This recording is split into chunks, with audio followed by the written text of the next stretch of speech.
Hi, I am Ritu, and from Adventurize, this is Venturing Beyond 9 to 5, a podcast where we delve into the career stories, experiences, and passions of ambitious individuals. And today we have with us Nupur Agarwal. She's the co founder of Kiwi Kisan Window, which is a fair trade organic food brand based in Dehradun that works with thousands of farmers to sell their produce. She's also founded a couple other ventures in the social impact space prior to this. Nupur is also on the Forbes 30 under 30 Asia 2021 and Forbes Ultimate 120 list, which is quite cool. In this episode, we talk about her experiences being a social entrepreneur, what it even means to be called a social venture, misconceptions around it, and what is it that even takes to build a business from ground up. We also talk about her learnings and experiences studying abroad. What is it that one should or should not be doing if they choose to study abroad, and what kind of approach to professional networking makes sense in today's age when there's so many online professional networking groups popping up. How do you really find those meaningful and valuable connections? It was a really insightful conversation for us, so definitely check it out.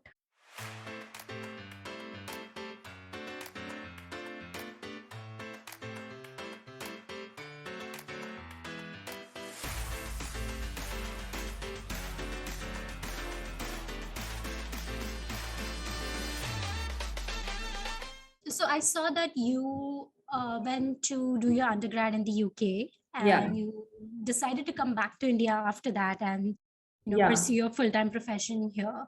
So I was wondering what was like, thought process behind just leaving the life in the UK and coming back and working here. And I take you sort of adopted a village and started doing this groundwork in the social impact space itself. So that was quite a contrast, right, from the life you had before. True. So what was that like? And So, what were you thinking when you're doing yeah, it that? wasn't it wasn't like an easy transition. So initially, after doing my graduation, I got a job in the UK, and I never want to come back because I think I was very comfortable in that space. And fortunately, I would not say unfortunately. Fortunately, my family convinced me to come back.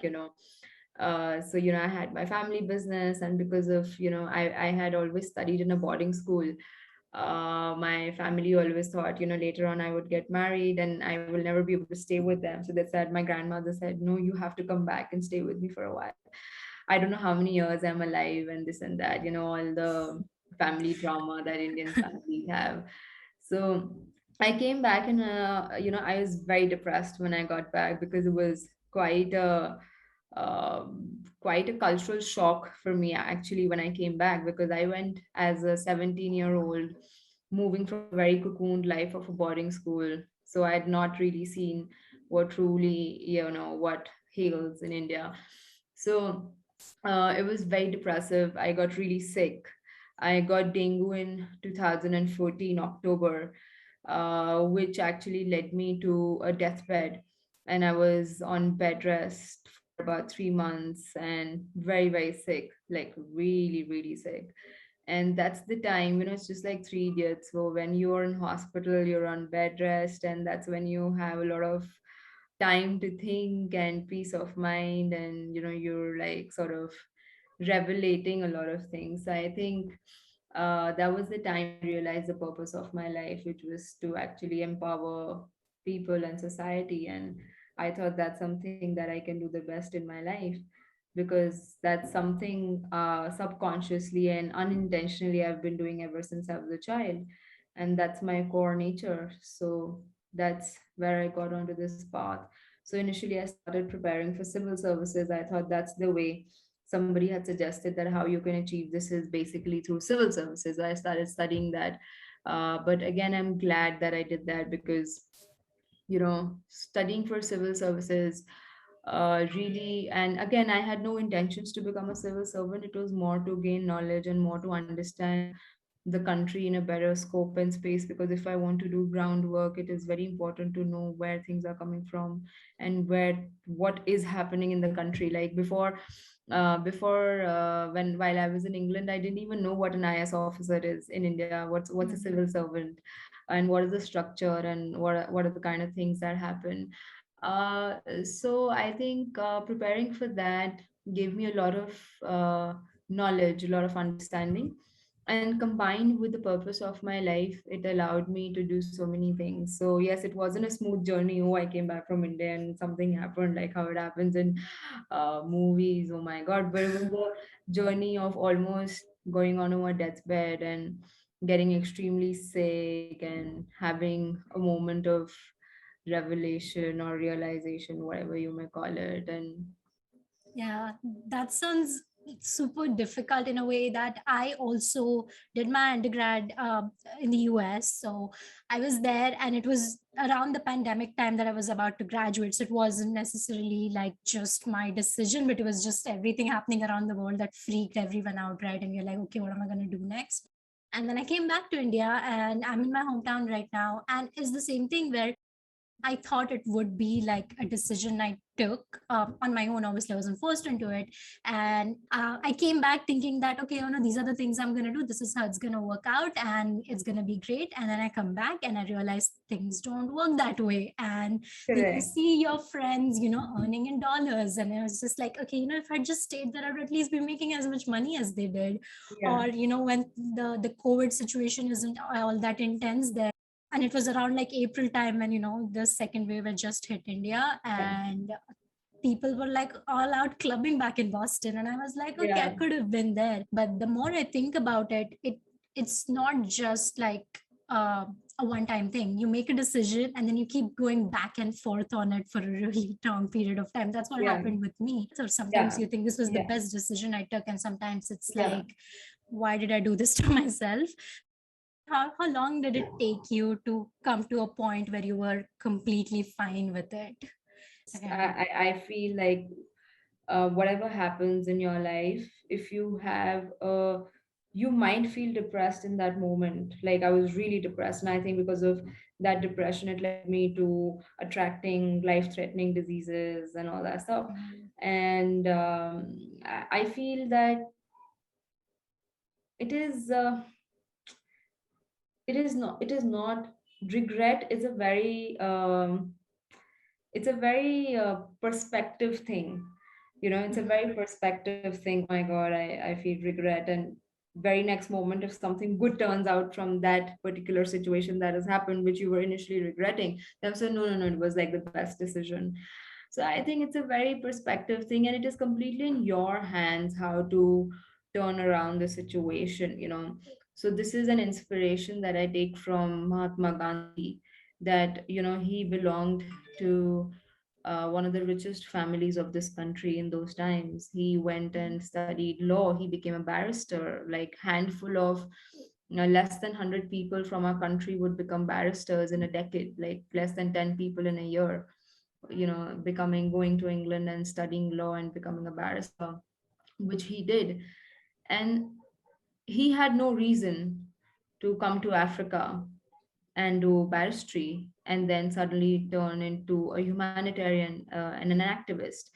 He had no reason, like he had everything on his plate, you know, Mhm. and he did things the way he wanted to. And so the point here that I'm trying to make is that if he could turn around tables in Africa after coming out from England, if he could turn around tables in India, and wherever he went, he brought in a change. He never thought that any place would make a difference. It doesn't.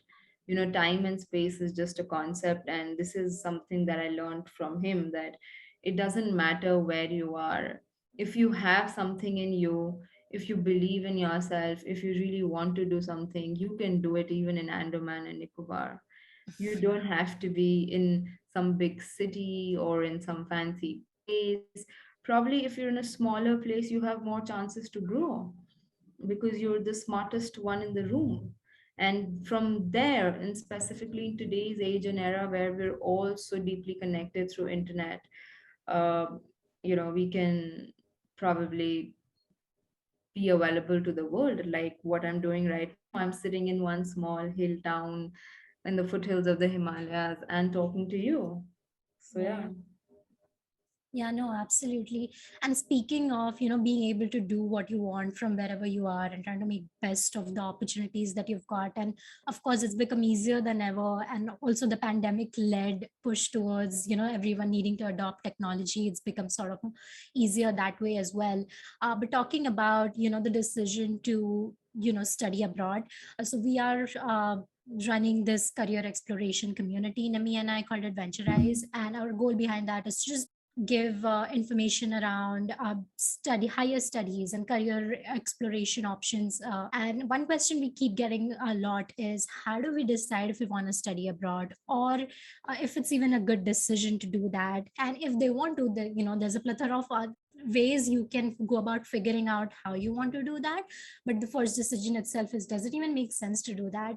And in my experience specifically, I've realized that there's a ton that I've learned outside of classes. The kind of things that American education has given me, it's outside of the education part itself.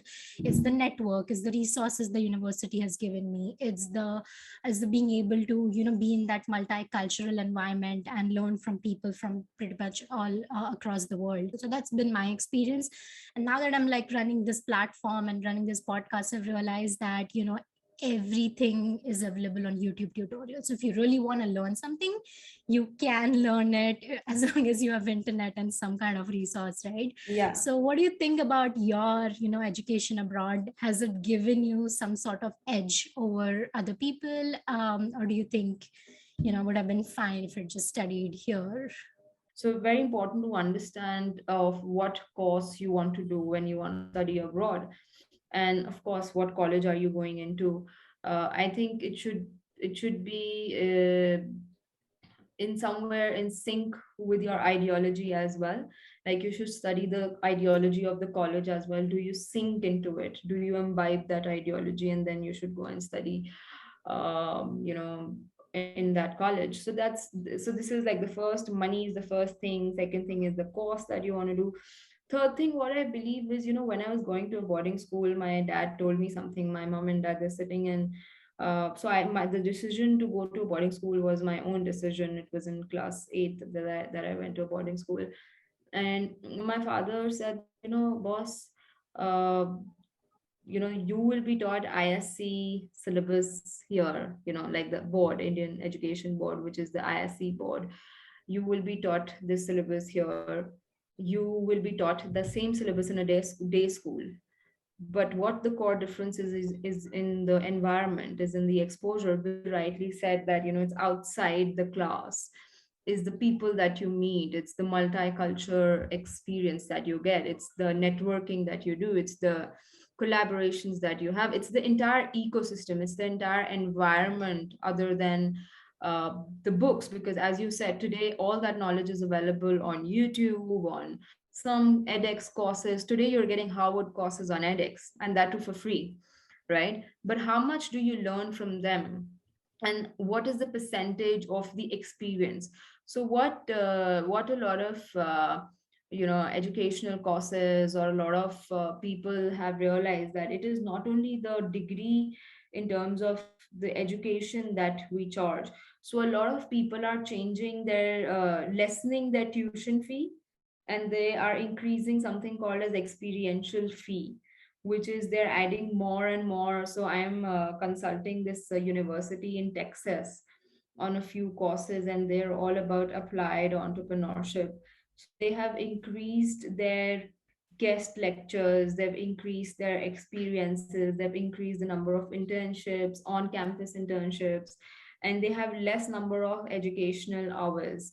And that's how they've also divided the tuition fee, or whatever the remuneration towards the college by the student.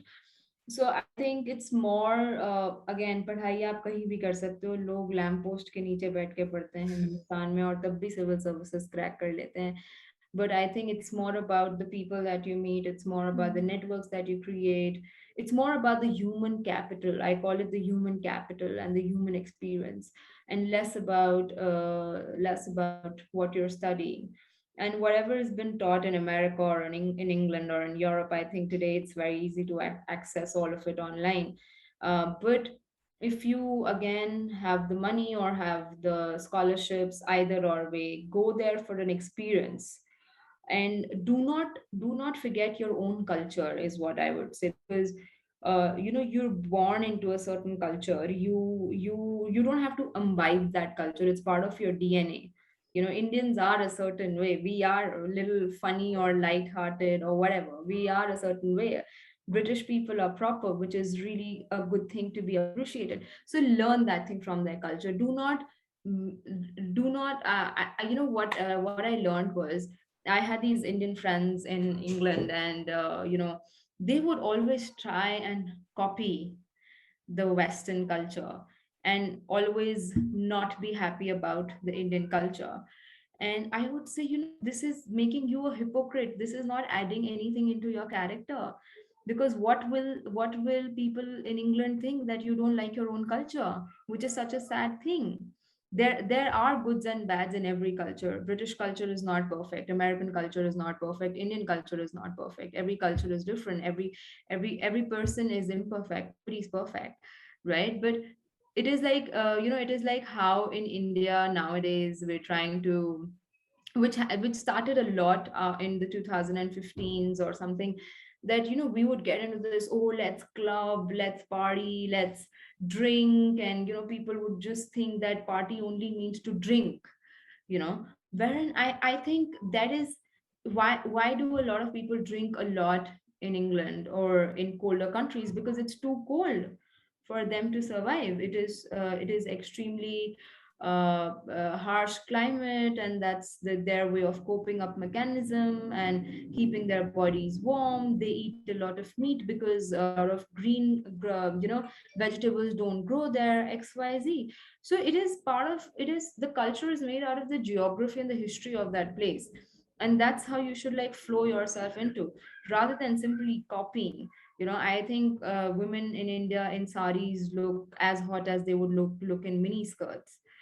So I feel that again, whenever a person from India is going abroad to study, please feel proud of your culture, because that's something that they also appreciate it. People really appreciate if you really feel proud of who you are. you know so I think this Yeah, is. no, absolutely. I agree with that. And I think a lot of times, especially when you leave the country really young, you're just out of school, figuring yourself out as well. A lot of it Yeah, does stem out of your deep rooted, insecurities yeah, that are sometimes like, I want to be cool. I want to be a part of that. And sometimes, when you're in that college environment, that seems like the way to be cool. yeah, yeah, yeah. And, over the Identity years, you realize. crisis. Yeah, yeah, yeah, Exactly. Yeah, for yeah, sure. And it's not just with like Indians. It's just, when you yeah, go yeah. abroad, you realize it's as much as you're self-aware about yourself and realizing that what is really your insecurity or versus what is it that, your in biases that's coming from other people as well. So it's really important to be able to distinguish between that. Kind of wanted to shift gears towards, social entrepreneurship as a sector, your profession itself. And of course it's sort of like a subset of entrepreneurship itself. But what are sort of the differences you've seen that you think you particularly need to, imbibe being in the social impact space itself, that are sort of different from just being an entrepreneur in general? Or is there anything like that? So I think the only difference here is intention. Is the intention Mhm. with which you start the business with, or the idea with. So entrepreneurs. So I feel today we're in a space in the world that uh, entrepreneurship across the globe is social. So we're talking about social media. Isn't that social entrepreneurship? Isn't Facebook or Google? It's providing information for free. It's providing a space for free.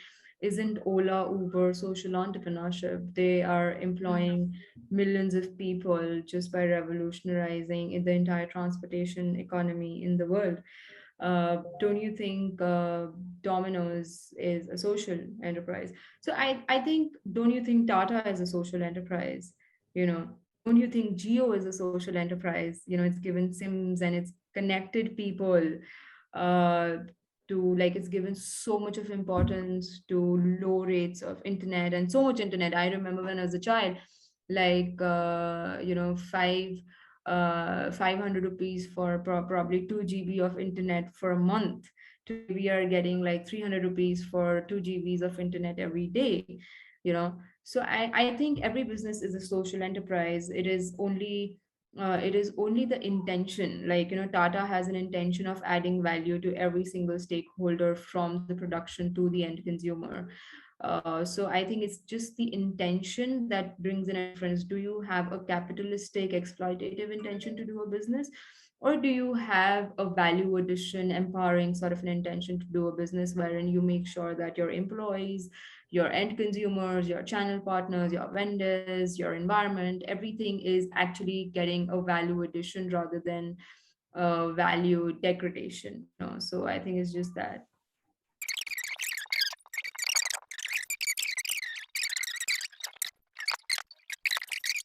Okay, great. Sorry about that. Yeah, moving on, I was wondering if you've heard any sort of like, misconceptions or the kinds of things that people generally get wrong when talking about this kind of business. Have you had any such experiences? Yeah, like, specifically in our country, people say, क्या कर रहे हो, charity कर रहे हो, इससे पेट तो नहीं भरेगा, Mm. ये क्या मतलब है इन बातों का, ये तो तुम इससे अच्छा एनजीओ खोल लो, अभी थोड़ी ना उम्र है, अभी पैसे कमाओ, 50 साल के हो जाओगे, then you start doing charity and all that stuff. But I think again, once you prove yourself, once you recognize, once the ball is rolling, everything falls in place. It is a challenge. It is, again, I was just telling yesterday in my TED talk that the character is not defined when you are in the glorious time of your life. The character is defined when you are in a downfall. When you have troubles on you, when you are uh, encapsulated with a lot of issues, a lot of problems in your life, and that is how your character is defined, because the way you behave being under so much pressure is what defines your character. So, you've been doing this for a few years now, but when you'd gotten started, probably in your early 20s, I'm guessing, were there certain things you wish you'd known, especially about venturing into this thing, that probably would have helped you, one, make better decisions for yourself personally, but also generally to, establish a Yeah. venture? I think something that I wish I knew was, I wouldn't change anything about it, but for anybody who's venturing out into something like this now, I think I wish I was a little more direction. But with me, the situation, like every direction I went into, helped me to explore a better version of myself and helped me to add value and where I stand today. But I still feel that it would have been a little better if we were a little more directioned. And I think that comes from, again, having a better network of people around you who come from the same space or who've done similar things. Now the world has the opportunity, because when we started it was very initial. We did not know a lot of people who were doing something like this, and specifically in India, or specifically in our region, like in north part of the country, very limited people, not very celebrated, not much information, less of internet and connectivity, less of accessibility in those times. So uh, I just feel that, yeah, I think these were the two things: a more direction, and how would I get that more direction is probably having a better network of people in this space. So, Yeah. in terms of networking now, of course, there's LinkedIn and some professional networking groups you can join. But outside of that, is there something that you think is probably more effective or has worked for you? Yeah, I think, see, these are again a very internet network based. I believe in a lot of human connection. I feel social media, networking, again, it just boosts your ego. It's not creating any impact as such. It's just helping you. Oh, you know what? I know this one. Okay. Did you ever meet him? No, no, on LinkedIn, I've had a conversation with him. And that conversation is just a few two lines, and then you're sort of done, and people forget Yeah. and move on. So there's no actually collaborative work. So I feel if you're able to collaborate with people, and make some work happen, which further creates some impact. I think that is very important.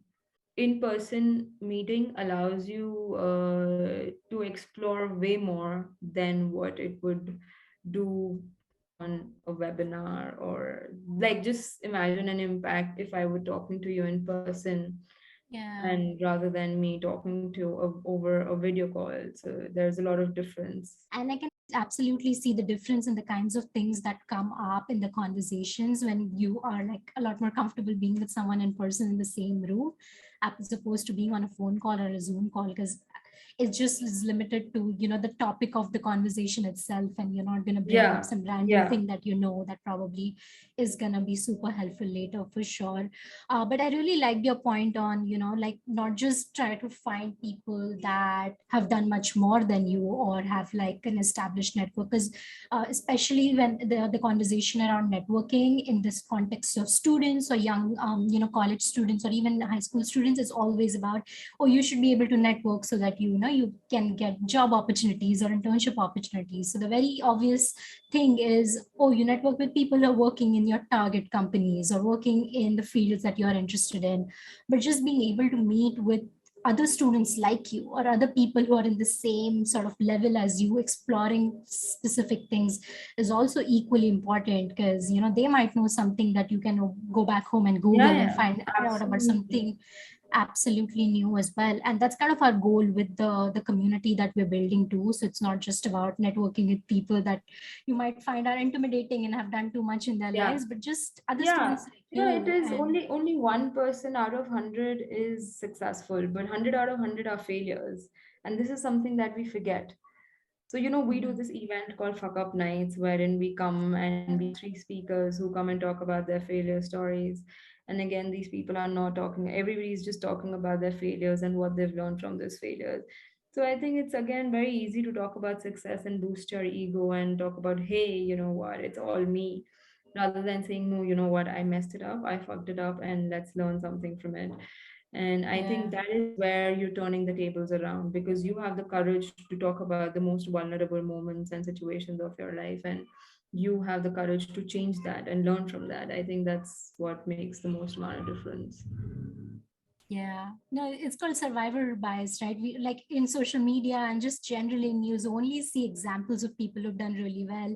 Like very recently, And again, the, you the never Jeff know, are Bezos. they really happy? You never Yeah, know. oh People yeah. are posting fanciest of the photos.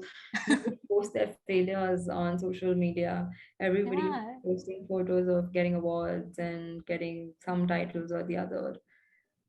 exactly. Yeah. And like the just Jeff Bezos photo that keeps going around every few months, like him sitting in a basement, like a dingy, dim lights and really sad looking space. It's like, oh, if Jeff Bezos could do it, you can do it too.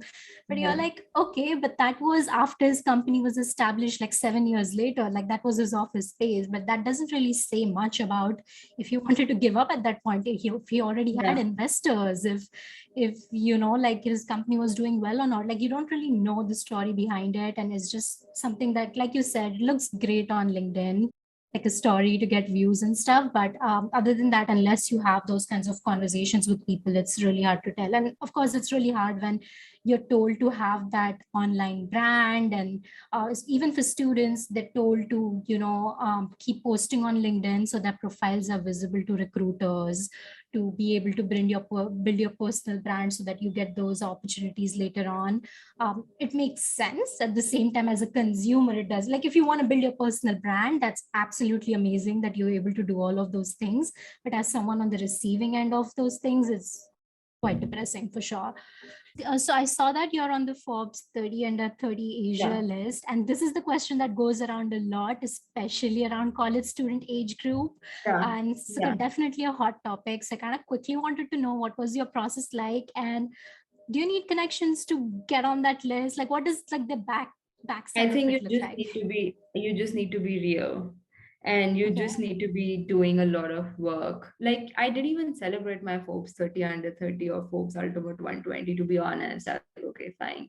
But yes, I would not deny that I don't feel special by getting such an award or such a recognition.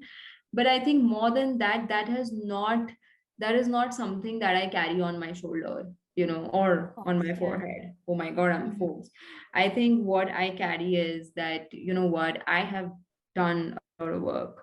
And that is something that I continue. It puts on more responsibility on a person like me to be able to perform in a much better space, to be able to perform to probably get a Bharat Ratna, or a Padma Bhushan, or any of those other titles, because it allows me, it pushes me, it empowers me to be able to do more and more. Project it well out there and be honest and be true. Don't project something that you've not done, because you know what? You cannot lie to yourself. Of course. Yeah, no, Pro- that's definitely beautiful. somewhere or the other, the universal energies will teach you that lesson, and again, you ought to do something what it takes to do. So keep hustling and keep doing good work.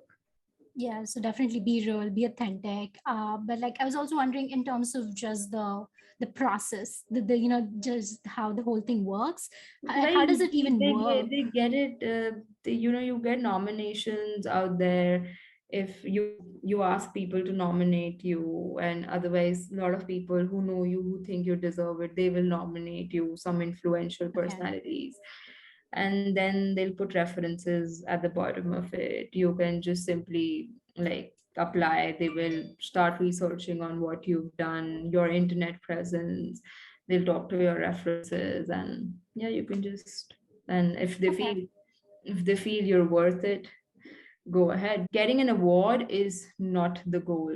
You will get an award. It's certain that you will get an award if you've done enough work. Hmm. Yeah. It's like a side effect bonus you get out of the good work that you're doing Yeah, for yeah. sure. So really quickly, last question: do you have any book recommendations or learning resources or anything that's Yeah, helped you yeah, in yeah, yeah. business or personally? So I think I really follow two personalities, which is Mahatma Gandhi, My Experiments with Truth. And Hmm. that's a book that I think everybody should read or listen to an audiobook if you're not a reader. And Gautam Buddha. And I think something that one must do every day is meditation in any form. You feel dancing is your meditation, or singing is your meditation, or just sitting and closing your eyes is your meditation. Spend some time with yourself, at least half an hour in a day, where it's you and your soul. That's it. It's your mind, body, and soul. That's it. It's very important to do that, because that's how you will be original. Otherwise, today we are so engulfed with so much of opinions all the time around ourselves, that we have lost ourselves. We don't know who we are. We have no identity of our own selves. We are identity of 10,000 million posts that we see every night before sleeping, scrolling up, or videos that we watch. So yeah. And Love travel. that. Travel. Mhm. Travel is a must. Awesome. That's Yeah. beautiful. Well, Yeah. thank you so much for taking the time, Nupur. I Thank know you you. need to go, so Yeah. thank you, Thank you. Nupur. Thank you, Ritu. Thank you so much. Have a great day. Thank you. Bye bye.